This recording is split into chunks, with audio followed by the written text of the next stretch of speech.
خبرونو سرټکی ټرمپ یو ځل بیا ویلي چې د افغانستان او پاکستان ترمنځ جګړه په چټکۍ سره حل کولی شي.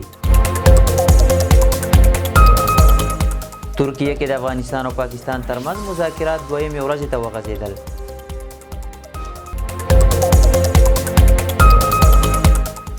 د اوبو او سرحدي چارو پر سر د خبرو لپاره یو ایرانی پلاوی کابل ته راغلی.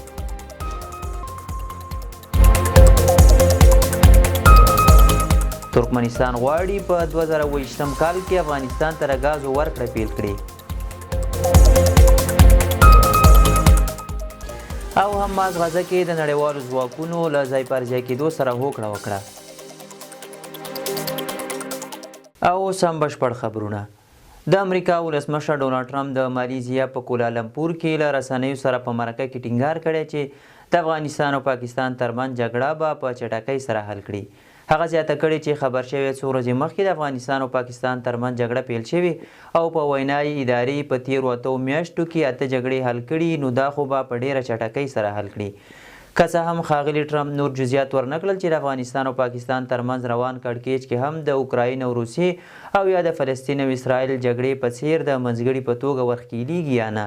خو نوموړي 2 اونۍ وړاندې هم سپینه ماڼۍ کې له اوکرایني ولسمشر ولادیمیر زیلنسکي سره د لیدنې پر مهال په یو ګډ خبري کانفرنس کې ژمنه کړې وه چې د افغانستان او پاکستان ترمنځ شخړه به حل کړي. په داسې حال کې ده چې ترکیه کې د افغانستان او پاکستان د لوړپوړو مسؤلینو ترمنځ دویم پړاو مذاکرات هم روان دي. ترکیه کې د افغانستان او پاکستان ترمنځ مذاکرات دویمې ورځې ته وغځېدل. ملي دفاع وزارت کې سرچینې وایي چې د ترکیې په استانبول کې له 15 ساعته مسلسلو بحثونو وروسته د افغانستان له لوري تېره شپه 2 بجې یوه نهایي مسوده پاکستاني لوري ته سپارل شوې ده. د سرچینو په وینا په دغه مسوده کې تمرکز پر دې شوی چې پاکستان د افغانستان ځمکنی او هوایي حریم نقض نه کړي او د یو بل پر ضد د خاورې نه کارولو ډاډ ورکړل شي. همداراز چمتووالی ښودل شوی چې د اوربند د هوکړې د تعقیب په موخه یو 4 اړخیزه چینل جوړ شي چې څو د سرغړونو ارزونې او معلومات پکې تبادله کړل شي. د سرچینو د معلوماتو له مخې د نن ماسپښین راهیسې یو ځل بیا دواړه ټیمونه د منځګړو په حضور کې مذاکراتو ته ناست دي او هڅه کیږي چې یوې پایلې ته ورسیږي. د دې مذاکراتو لومړی پړاو د اکتوبر په 19 نیټه په دوحه کې پیل شو چې په پایله کې د دواړو لورو ترمنځ اوربند رامنځته شو. د ایران په بهرنیو چارو وزارت کې د حقوقي او نړیوالو چارو مرستیال کاظم غریب آبادي کابل ته په یو رسمي سفر راغلی دی. د ایران سفارت پر خپله ایکس پاڼه لیکلي نوموړی به د سرحدي همکارۍ، اوبو او قضایي مسلو په اړه له افغان چارواکو سره خبرې وکړي. دغه پلاوی داسې مهال کابل ته راغلی چې 13 اونۍ په کابل کې د ایران سفیر علیرضا بیګدیني رسنیو ته وویل د افغانستان او ایران ترمنځ موضوع باید له پامه ونه غورځول شي او زیاته یې کړه چې دواړه لوري به د هریرود سیند په اړه یوې نوې هوکړې ته ورسیږي. ترکمنستان غواړي په 2020 کال کې افغانستان ته د ګازو ورکړه پیل کړي. د ټاپي پروژې مشر مراد امانوف اعلان کړی چې ترکمنستان غواړي د 2020 کال تر پیل پورې افغانستان ته د طبیعي ګازو رسولو لړۍ پیل کړي.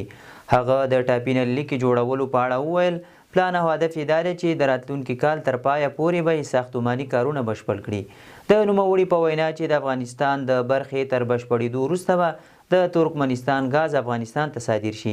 ټاپي پروژه د دې لپاره طرحه شوې چې هر کال له ترکمنستان څخه 33 میلیارډ متر مکعب ګاز ولېږدوي. ترکمنستان خپله برخه کار په 2024 کال کې بشپړ کړی او د 2024 کال په سپټمبر کې په افغانستان کې د دې پایپ لاین 153 کیلومتر عملي کار پیل شو. د معلوماتو له مخې اوس مهال د افغانستان په خاوره کې د ټاپي پروژې چارې 14 کیلومتره پر مخ تللي او 1 کیلومتره نوره هم فاصله د پایپ غځولو لپاره چمتو شوي او د 10 کیلومترو لپاره پایپونه جوړ شوي دي. نیلا ابراهیمي د ملګرو ملتونو د ځوانو مشرانو په ډله کې شامله شوه. یوه ځوانه افغانه انجلۍ نیلا ابراهیمي د ملګرو ملتونو د دوامداره پراختیایي اهدافو لپاره د 2025 کال د 18 ځوانو مشرانو په ډله کې شامله شوې ده.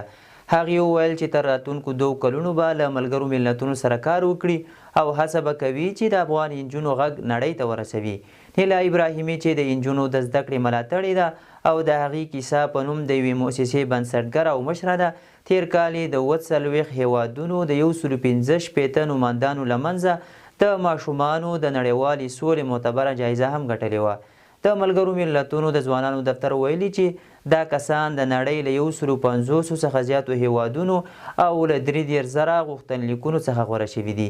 دا مشران د 14 کلونو څخه تر 33 کلونو عمر لري چې پکې بنسټګر، ټولنیز فعالان، د سولې ملاتړي او سوداګر شامل دي چې د جنسیتي برابرۍ، بشري حقونو، اقلیم بدلون، امنیت او د دوامداره پرمختګ په بیلابیلو برخو کې به فعالیت ترسره کوي.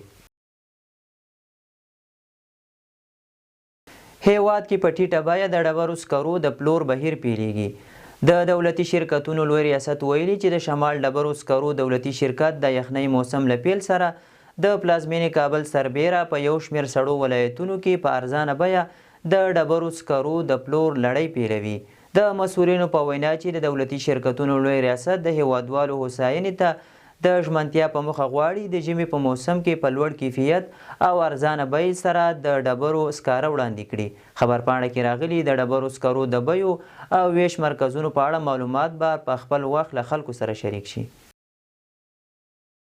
عباس عراقچي د امریکا او ایران ستونزه نه حل کیدونکې ګڼلې ده.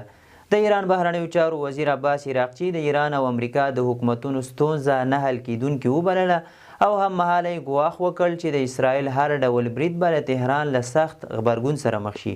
هغه زیاته کړې چې د تهران چمتووالی اوس د تیرې 12 ورځنۍ جګړې له دورې څخه هم زیات شوی دی. د نوموړي په وینا دا چې متحده ایالات نفوذ طلبه طبیعت لري او ایران د نفوذ لاندې د نه راتلو ځانګړتیا لري، نو د تهران او واشنګټن ترمنځ ستونزه به حل نشي. دا په داسې حال کې ده چې د واشنګټن او تهران ترمنځ د ایران اتومي پروګرام پر سر 15 پړاو مذاکرات ترسره شول، خو لا هم کوم توافق ته نه دي رسیدلي.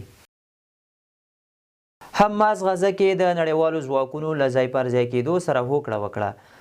د حماس غورځنګ مشر خلیل الحیه ویلي چې د حماس او فتح په دې هوکړه کړې چې نړیوال ځواکونه به د اوربند د څار لپاره په غزه کې ځای پر ځای شي او د بیا رغونې چارې به هم ترسره شي. هغه زیاته کړې چې د حماس او فتح ځواکونه به د اشغال تر پای ته رسېدو پورې پاتې وي او وروسته به د غزې چارې د فلسطین دولت ته وسپارل شي. دا په داسې حال کې ده چې د امریکا ولسمشر ډونالډ ټرمپ د قطر له امیر تمیم بن حمد الثاني سره هم په خبرو کې ویلي چې ژر تر ژره به غزې ته نړیوال سوله ساتي ځواکونه واستول شي.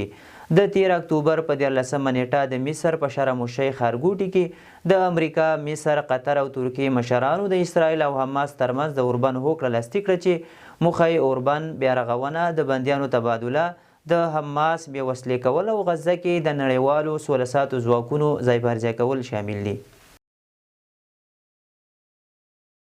تایلینډ او کمبودیا د ټرمپ په حضور کې د سولې تړون لاسلیک کړ. د رویټرز خبري اژانس راپور له مخې د تایلینډ او کمبودیا مشرانو د امریکا ولسمشر ډونالډ ټرمپ په حضور کې د اوربند پراخ تړون لاسلیک کړ. د راپورونو له مخې دا مراسم د اسیایي هیوادونو د اتحادیې د 40مې سرمشریزې پر مهال په مالیزیا کې ترسره شول. د تایلینډ لومړي وزیر انوتین او د کمبودیا لومړي وزیر هون مانیت وویل دغه تړون به د دواړو هیوادونو ترمنځ دایمي سولې ته لاره هواره کړي او له سرحدونو به درنې وسلې لرې شي. دغه نښتې د دواړو هیوادونو ترمنځ د سرحدي سیمې پر سر د اوږدمهاله لانجې له وجې پیل شوي وي چې تر روان کال د جون میاشتې په وروستۍ جګړه کې لږ تر لږه 48 کسان وژل شوي او تر 200 ډېر ټپیان شوي.